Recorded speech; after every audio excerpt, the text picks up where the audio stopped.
मैं बहुत सरल भाव से यह बताने की कोशिश करूंगा कि ओम शांति में है क्या, ताकि आप लोग के मन में कुछ जो भ्रम है वो भ्रम ना रहे। तो ओम शांति ब्रह्म कुमारी ईश्वरीय विश्वविद्यालय है। जैसे आप अपने बच्चों को विद्यालय भेजते हैं अध्ययन कराने के लिए, उसी प्रकार से ईश्वरीय ज्ञान लेने के लिए या जीवन जीने की क्या कला है, जीवन को कैसे जिएंगे, क्या परेशानियां हमारे जीवन में, ये परेशानियां क्यों आती है, इसका समाधान क्या है, इन सभी चीज़ों पे हम लोग अमल करते हैं जब हम इस ओम शांति में जोड़ने की कोशिश करते हैं। इसमें ना तो आपको कुछ छोड़ने की जरूरत है, न कोई और टेंशन लेने की जरूरत है, बल्कि यह टेंशन मुक्ति का केंद्र है। तो हम बताने की कोशिश करेंगे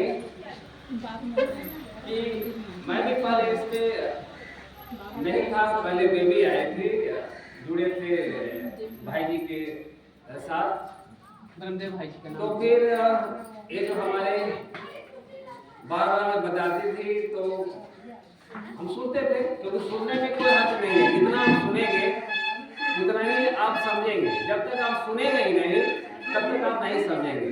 तो हमने सुना, समझा, और फिर जो यहाँ का मेन सेंटर है मधुबन माउंट आबू जो राजस्थान में है, तो हम लोग जून में गए थे, पिछले साल जो छुट्टी हुई थी हमारी तो गए थे।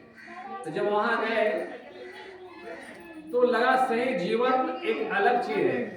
जो हम जी रहे थे वो दूसरा पार्ट था और यहाँ एक अलग दूसरा पार्ट है। स्वर्ग जैसी अनुभूति थी, प्राकृतिक छटाएं थी।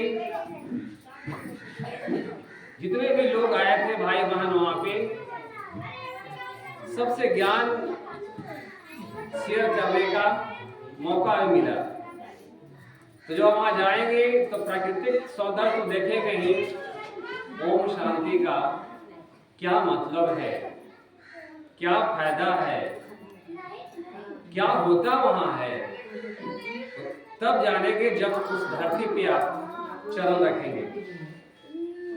तो मैं कुछ और बताऊं कि आज का जो जीवन हमारा है उस जीवन में तमस बहुत है। तमस का मतलब है कि हम बात बात में किसी से नारुष्ट होते हैं, बात बात में नफरत करते हैं, क्रोध करते हैं, ईर्ष्या करते हैं। और ये क्यों होता है? क्योंकि हमारे मन में जो क्रोध है, और क्रोध क्यों है? अज्ञानता का। कहता है कि anger is the cause of ignorance. और जब तक आप में क्रोध होगा, क्रोध एक अग्नि के समान है, जो अगला को तो जलाएंगे ही, पहले आप खुद जलेंगे उसमें। और जब जब उस व्यक्ति को देखेंगे जिससे आपको नफरत है, तब तो पहले आप खुद जलेंगे। उसके प्रति आपका जो दुर्भाव है वो तो बाद में परिणाम उसको मिलेगा, पहले परिणाम आपको मिल जाएगा। अहंकार उतना ही है। क्यों है अहंकार? ये सब अहंकार इसलिए है कि तमस युग में चारों तरफ तमस फैला हुआ है, जो आपकी आत्मा को, आपके स्वभाव को दूषित कर दिया है। हम एक उदाहरण लेके बताते हैं। आता है तो बच्चा की जो आत्मा होती है एकदम शुद्ध होता है। क्यों शुद्ध होता है? क्योंकि बाहर की समाज की गंदगी उससे प्रभावित नहीं कर रही है। उससे न तो मोह है किसी चीज का, नहीं तो लोभ है किसी चीज का, न तो उसमें क्रोध है किसी चीज का, न अहंकार है। लेकिन जैसे ही वो बच्चा धीरे धीरे बड़ा होने लगता है और समाज का तमस उसको प्रभावित करता है, तो वह बच्चा इस कलयुगी तमस में गंदा हो जाता है, उसकी आत्मा कलुष हो जाती है। एक दूसरा उदाहरण हम लेना चाहेंगे। जब गंगा गंगोत्री से निकलती है, आप जब कोई हरिद्वार गए होंगे तो गंगा पहली बार हरिद्वार में धरती पर आती है, वहां जल एकदम स्वच्छ होता है। कोई गए होंगे, देखे ही होंगे।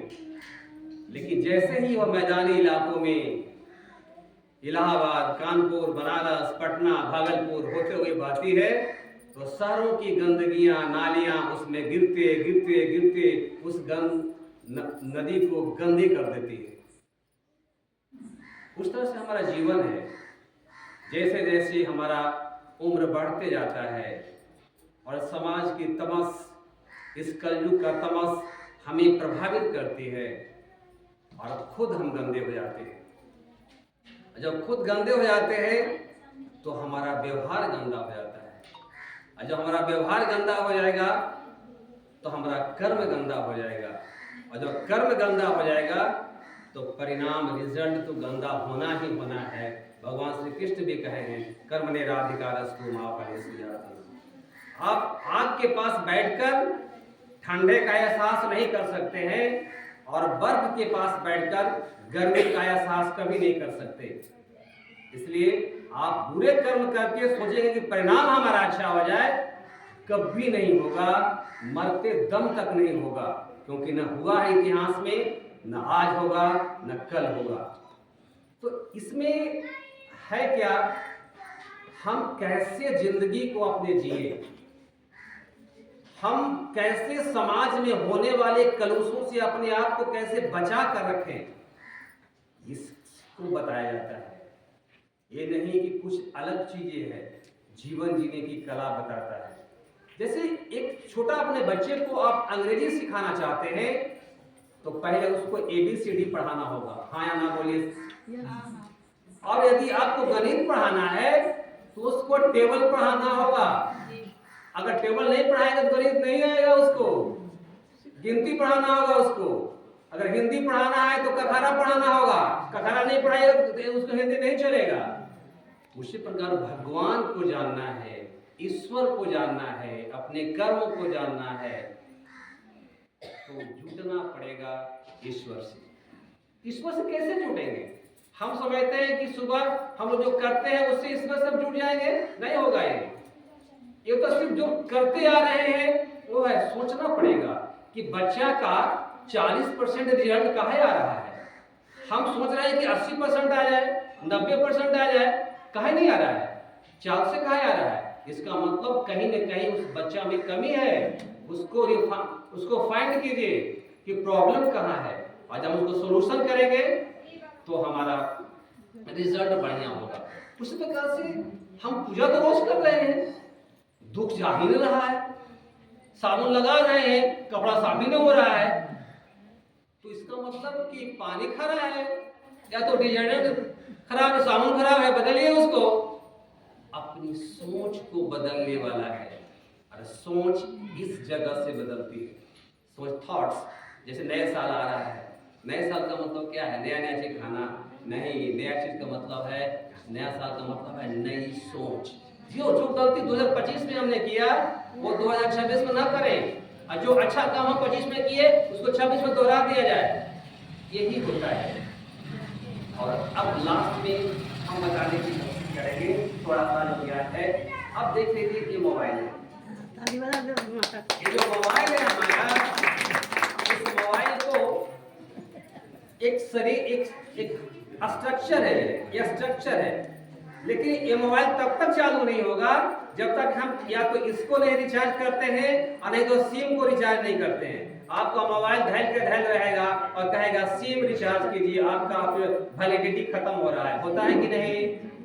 तो मोबाइल एक ढांचा है, और इस ढांचे को चलाने के लिए एक सिम डालते हैं और इसको रिचार्ज करते हैं बिजली से।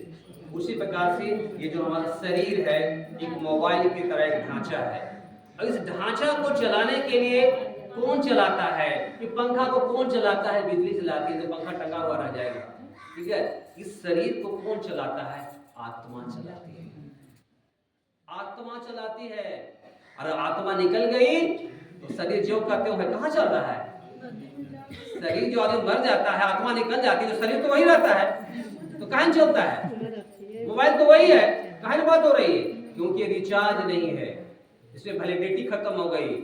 तो इस शरीर की जो वैलिडिटी है उसको आत्मा संचालित करती है। और आत्मा को शुद्ध करना हमें जरूरी है। उसमें 3 पॉइंट्स बताएंगे, कर्म, योग और राजयोग। 3 बात पर आप ध्यान देंगे। हर सुबह जो आप उठते हैं उसको आधा घंटा कर ले, कुछ नहीं है। कर्म, योग और राजयोग। कर्म क्या? जो हम डेली करते हैं, उस कर्म में शुद्धता होनी चाहिए। और जब कर्म शुद्ध रहेगा आपका व्यवहार भी बढ़िया रहेगा। जब व्यवहार बढ़िया रहेगा, रिश्ते बढ़िया होगा, ना तो किसी से तलाक होगा, ना किसी से झगड़ा होगी। काहे तलाक हो रहा है? माला पहना दे रहे हैं एक दूसरे को शादी में और फिर उससे तलाक ले रहे हैं उसी से। नहीं तो घर में बैठ रहे हैं तो उससे झगड़ा हो रही है, उससे झगड़ा हो रही है, उससे झगड़ा हो रही है, उससे झगड़ा हो। क्यों हो रहा है? हम एक दूसरे को आत्मा नहीं समझ रहे हैं, शरीर समझते हैं। अब यहाँ जितने भी लोग बैठे हैं सबका चेहरा अलग अलग है, लेकिन आत्मा एक है। अगर हम आत्मा समझेंगे तो झगड़ा किसी से नहीं होगा। लेकिन हम समझेंगे हम मोहन है, वो सोहन है, हम उससे अच्छा है, हम उससे बेहतर है, तो लड़ाई होगी। ईगो सिस्टम काम करना शुरू कर देगा वहां पे। तो आत्मा की बात करेंगे तो सुबह जो है हम अपने कर्म पर ध्यान देंगे। प्लीज थोड़ा सा 10-5 मिनट और लेंगे तो जो कर्म हमारा सही रहेगा। तो कर्म जो व्यवहार बनाते बनाते हमारा जो व्यवहार बनेगा, कर्म शुद्ध होगा। और जब कर्म के साथ साथ योग सुबह, योग भगाए रोग। हम बीमार हैं, सुबह सुबह क्या होता है? एक्सरसाइज होता है। हम सुबह ध्यान लगाएं, अपने मन को शांत करने की कोशिश करें, अभ्यास करें। भोग लेकर जाएंगे। तो जब हम अभ्यास करेंगे तो हमारा शरीर स्वस्थ रहेगा और मन संतुलित। ये जो है ना, ये जो पेंडुलम घड़ी देखे, घड़ी पे वो ऐसे रहता है, ऐसे ऐसे हिलते रहता है, देखे होंगे ऐसे करके। तो हमारा मन जो है जहां हिल रहा है इधर से उधर, तो हम बेचैनी ला देगा आपको। पूरा सुबह से लेकर 5 मिनट सुबह से लेकर शाम तक हम बेचैन रहते हैं।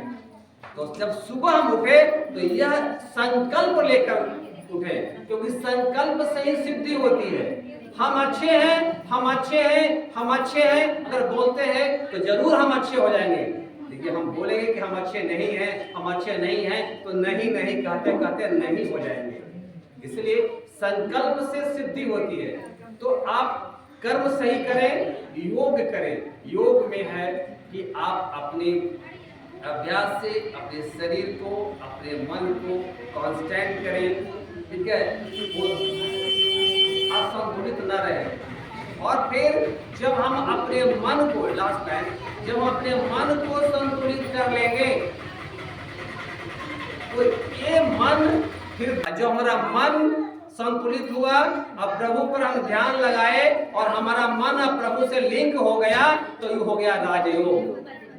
क्या हो गया? राजयोग। जब राजयोग हो गया, सुख ही सुख है। हम जितने भी काम करते हैं वह सुख के लिए करते हैं, और काम करने के बाद भी सुख ना मिले, वैसा काम किस काम का? इसलिए सोचिए कि हमें सुख कैसे मिलेगा और कौन चीज है जो हमको बेचैन कर रहा है। आखिर क्या कारण है कि हम एक दूसरे से नफरत कर रहे हैं? ऐसा कौन कारण है कि हमको दुखी कर रहा है? हम उस कारणों को ही मिटा देंगे और सुख की तरफ हम जाएंगे। हम अपना जो काम कर रहे हैं डेली कीजिए, जो आप करते हैं वो करते रहिए, लेकिन ये सोचिए कि क्या जो कर रहे हैं वो सही कर रहे हैं या गलत कर रहे हैं। बस इतनी सी छोटी सी बात अगर आप यह अभ्यास करेंगे, कठिन नहीं है लेकिन आसान भी नहीं है कि आप हम बोले, आप सुने, आप कर लेंगे, नहीं।